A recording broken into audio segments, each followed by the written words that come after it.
আর জান্নাতীদের 120 কাতার হবে। কত কাতার? 120 কাতার। তার মধ্যে 80 কাতার হবে উম্মতে মুহাম্মাদি, বলেন সুবহানাল্লাহ। আর এই উম্মতে মুহাম্মাদির মধ্যে আরো 70,000 স্পেশাল মানুষ আছে। কত হাজার? যারা বিনা হিসেবে বিনা আযাবে ডাইরেক্ট জান্নাতে যাবে ইনশাআল্লাহ। বলে দিব তারা কারা? 70,000। তবে অন্য একটা হাদিসে আসছে যে প্রত্যেক হাজারের সাথে আরো 70,000। তবে শর্ত কঠিন। কিরকম শর্ত? সাহাবীরা বসে ডিসকাস করছেন কে হতে পারে তারা। কেউ বলছেন তারা হয়তো প্রথম দিকের মুসলিমরা হবেন, কেউ বলছেন তারা হয়তো মুজাহিদরা হবেন, কেউ বলছেন তারা বদর যুদ্ধের সাহাবীরা হবেন ইত্যাদি। তখন নবী সাল্লাল্লাহু আলাইহি ওয়াসাল্লাম আবার চলে আসলেন, ব্যাক করলেন। ব্যাক করে বলছেন তোমরা কি এই বিষয়ে কি বিষয়ে কথা বলছিলে? তখন সাহাবীরা বললেন আমরা তো ডিসকাস করছিলাম যে কারা হতে পারে সেই 70,000। নবীজি বললেন শোনো, ওই 70,000 মানুষ, এক নাম্বার, ওই 70,000 মানুষ পাখি উড়িয়ে ভাগ্য গণনা করে না। প্রথম কাজটা কি? মানে তারা ইসলাম এত কঠিন ভাবে পালন করে যে পাখি উড়িয়ে ভাগ্য গণনা বা হাত দেখা, রাশিফল, এরকম শিরিকের ধার কাছেও নাই। তারা শিরিকের ধার কাছেও নাই। 2 নাম্বার, তারা আগুনের শেকা বা উল্কি দিয়ে, এই ট্যাটু আছে না, ট্যাটু উল্কি আঁকে আগুন দিয়ে, এই ধরনের ট্যাটু উল্কি তারা আঁকে না শরীরের মতো। এসব কুলক্ষণে সুলক্ষণে তারা বিশ্বাস করে না। 3 নাম্বার, তারা অবৈধ ঝাড়ফুঁক করে না। অবৈধ ঝাড়ফুঁক করে না। বৈধ ঝাড়ফুঁক করা যাবে। সূরা ফাতিহা পড়ে ঝাড়ফুঁক করা যাবে, সূরা ফালাক নাস ইখলাস পড়ে পড়া যাবে, আয়াতুল কুরসি পড়ে পড়া যাবে, কোরআন হাদিস দিয়ে ঝাড়ফুঁক করা যাবে। কিন্তু অবৈধ কিছু ঝাড়ফুঁক আছে না, তান্ত্রিক কবিরাজদের কাছে মানুষ করে, এগুলো করা যাবে না।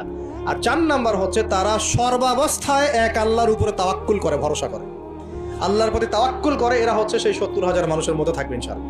এক সাহাবী দাঁড়িয়ে বললেন, ওয়াকাশা দাঁড়িয়ে বলছেন যে ইয়া রাসূলুল্লাহ, আমার জন্য দোয়া করেন, আমি যেন সেই 70,000-এর মধ্যে থাকতে পারি। নবীজি বললেন হ্যাঁ, তুমি 70,000-এর মধ্যে একজন। এরপর আরো 2জন সাহাবী দাঁড়িয়ে গেলেন, আমার জন্য দোয়া করেন। নবীজি বললেন না, ওয়াকাশা অগ্রগামী হয়েছে। এভাবে সবার জন্য দোয়া করতে থাকলে দরজা কি হতো? বন্ধ হয়ে যেত। তো এই দরজা খোলা আছে। এই যুগের মানুষও হতে পারে, হতে পারে না? যে ব্যক্তি শিরক করে না, আল্লাহ ভরসা করে, কোনো রকম কুলক্ষণে বিশ্বাস করে না, ইসলাম পরিপূর্ণরূপে পালন করে, ইনশাআল্লাহ তাআলা আল্লাহ চাইলে তাদেরকে আল্লাহ পাক 70,000-এর মধ্যে আশ্রয় দিবেন, অংশ দিবেন ইনশাআল্লাহ। তো আমরা বলছিলাম যে আমরা কোত্থেকে আসছি ভাই? জান্নাত থেকে। কোথায় যাব? ইনশাআল্লাহ। এর মাঝখানে শয়তানের পথ রয়েছে কিছু, শয়তানের ফিতনা। কি ফিতনা? শয়তান চায়, শয়তান কিন্তু ওয়াদা করে আসছে, চ্যালেঞ্জ করে আসছে আল্লাহর কাছে। কি করছে? চ্যালেঞ্জ। শয়তান কি চ্যালেঞ্জ করছে জানেন? শয়তান চ্যালেঞ্জ করছে যে রব্বি, শয়তান বলছে রব্বি মানে হে আমার রব। শয়তান কিন্তু আস্তিক, শয়তান কিন্তু আল্লাহকে বিশ্বাস করে। সে বলছে রব্বি, হে আমার রব, আনজিরনি, আমাকে অবকাশ দিন, ইলা ইয়াউমি ইউবআসুন, কিয়ামত দিবস পর্যন্ত অবকাশ দিন। আল্লাহ বলছেন ফাইন্নাকা মিনাল মুনজারিন, যাও, তোমাকে অবকাশ দেওয়া হলো। কিয়ামত পর্যন্ত সময় আল্লাহর কাছে এমন বড় কিছু নয়, খুব সামান্য। এবার সে বলছে রব্বি ফাবিমা আগওয়াইতানি, হে আল্লাহ, যে আদমের জন্য আজকে আমাকে জান্নাত থেকে বের করে দেয়া হলো সিজদা না করার কারণে, লাআকুদান্না লাহু সিরাতাকাল মুস্তাকিম, ওই আদমকে জাহান্নামে নেয়ার জন্য আমি সরল পথে ওত পেতে বসে থাকবো। বসে থাকে না শয়তান? সুম্মা লাআতিয়ান্না মিন বাইনি আইদিহিম, খুব ভালো করে জায়গাটা বোঝেন প্রিয় ভাইরা। শয়তান চ্যালেঞ্জ করে বলছে সুম্মা, এর পরে আমি আসব আদম সন্তানের সামন থেকে। কোত্থেকে? এই সামন থেকে মানে অর্থ হচ্ছে দুনিয়া, মানে আপনাকে দুনিয়ার সমস্ত ফিতনা এসে প্রলুব্ধ করে রাখবে। কারণ দুনিয়া চোখের সামনে দেখা যায় না, দেখা যায়। দুনিয়ার অভাবের ধোঁকা দিবে, বেকারত্বের ধোঁকা দিবে, হতাশা, এইটা সেইটা, স্বামী স্ত্রীর ফিতনা, পরিবারের ফিতনা, সামাজিক ফিতনা, আপনাকে দুনিয়ার এই ফিতনা এসে ব্যস্ত রাখবে, রাখে না? এটা হচ্ছে সামন থেকে আসা। ওয়ামিন খালফিহিম, পিছন থেকে আসবো। পিছন থেকে মানে আপনাকে পরকাল সম্পর্কে হতাশ করে দিবে, এবং পরকাল সম্পর্কে আপনাকে কুধারণা সৃষ্টি করবে, এবং পরকাল সম্পর্কে আপনার মধ্যে একটা গাফিলতি সৃষ্টি করে দিবে যে পরকাল না, পরে দেখা যাবে। হ্যাঁ, পিছনে কি আছে? পরকাল না? পিছনটা পরকাল। তো পরকাল আসবে যখন, তখন দেখা যাবে। হ্যাঁ, বৃদ্ধ হলে তখন তওবা করে নিব, এখনো কি তাড়াহুড়ার কি আছে, পরে দেখা যাবে শেষ বয়সে। এরকম করে আপনাকে ভুলিয়ে ভালিয়ে রাখবে পিছন থেকে। আবার হতাশ করে দিবে, আমার পরকালে আমার জান্নাত হবে না, আমি তো এত আমল করতে পারি নাই, হ্যাঁ, আমার কি হবে, আমার আত্মহত্যা ছাড়া কোনো পথ নাই। এভাবে হতাশ করে ফেলবে আপনাকে পিছন থেকে। সুম্মা লাআতিয়ান্না মিন বাইনি আইদিহিম ওয়া মিন খালফিহিম, সামন থেকে আসবো, পিছন থেকে আসবো, ওয়া আন আইমানিহিম, ডান দিক থেকে আসবো। ডান দিক মানে কি? এটার ব্যাখ্যাও চমৎকার। ডান দিক মানে কি? আমরা বলি না ডান পক্ষ খুব ভালো মনে করি না, ডান পক্ষ ভালো, ডান দিকটা ভালো, শুভ মনে করি। তো ডান দিক হচ্ছে আপনাকে নেক্সট সুরতে সে ধোকায় ফেলবে। ডান দিক মানে কি? নেক্সট সুরতে ধোকায় ফেলবে। মনে করো ডান দিক মানে ভালো, মানে আপনি নামাজ পড়ছেন কিন্তু নামাজের মধ্যে শিরিক ঢুকাই দিবে, মানুষ দেখতেছে ভালো করে নামাজ পড়ে। নামাজ যাকাত দিচ্ছেন, দান সৎকার করছেন, মনের মধ্যে রিয়া ঢুকাই দেবে, ভালো কাজই তো করছে, ঠিক আছে।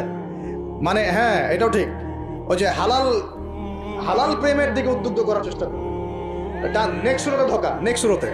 হ্যাঁ, নেক্সট মানে আলেম হয়েছে মানুষ, সবাই একদম বড় বক্তা আলেম সব বলছে, মনের মধ্যে অহংকার, নেক্সট শুরুতে ধোকা, ঠিক আছে।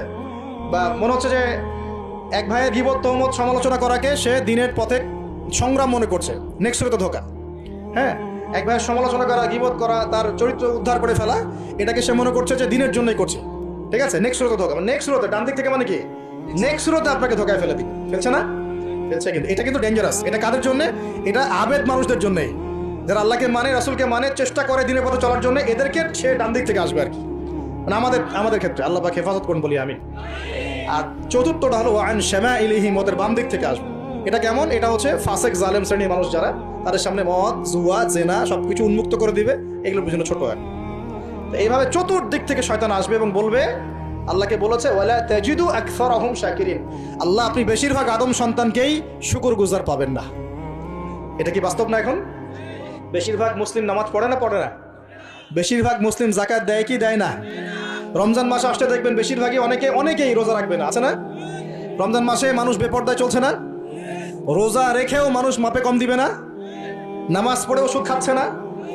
মানে বেশিরভাগ মানুষ কিন্তু সত্যি সত্যি আল্লাহর পথে নাই। এই পৃথিবীতে বেশিরভাগ মানুষ বলছে আল্লাহর সন্তান আছে, নাউজুবিল্লাহ। খ্রিস্টানরা বলছে না আল্লাহর সন্তান আছে?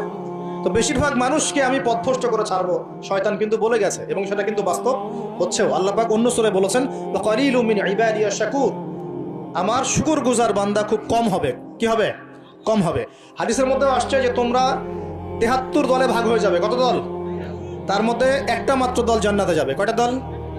মা আনা আলাইহি ওয়া আসহাবি, আমি যার উপরে আছি, আমার সাহাবীরা যার উপরে আছেন। তো বুঝতে পারছি যে জাহান্নামে বেশিরভাগ মানুষই যাবে, অল্প মানুষই জান্নাতে যাবে। তবে জান্নাতীদের মধ্যে বেশিরভাগ হবে উম্মতে মুহাম্মাদের মতে ইনশাআল্লাহ তাআলা।